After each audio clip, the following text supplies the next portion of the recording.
امام محمد باقر علیہ السلام فرماتے ہیں کہ بیوی پر حرام ہے کہ وہ اپنے شوہر کے ساتھ ہونے والی جو بات ہے وہ کسی کو بتائے،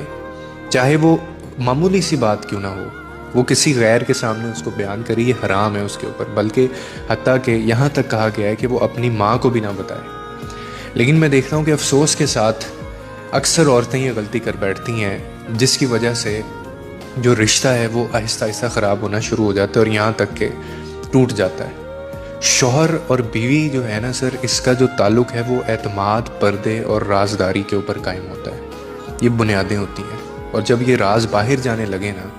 تو پھر محبت کمزور اور عزت مجروح ہو رہی ہوتی ہے آپ کی۔ گھر کے مسائل جب دوسروں کی محفلوں میں، اس کے لیے میں ایک لفظ بولتا ہوں کہ جب موضوع گفتگو بن جائے نا وہ محفلوں میں، تو پھر وہ مسئلہ نہیں رہتا، بلکہ وہ پھر آپ کا تماشا بن جاتا ہے۔ دیٹ از ناٹ اے گفتگو،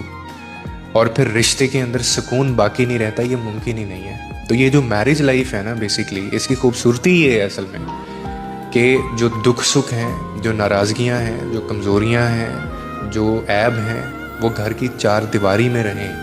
کیونکہ وہ جو عورت اپنے شوہر کے راز کی حفاظت کرتی ہے نا، وہ میرا یہ ماننا ہے کہ در حقیقت وہ اپنے گھر، اپنی عزت اور اپنے مستقبل کی حفاظت کر رہی ہوتی ہے۔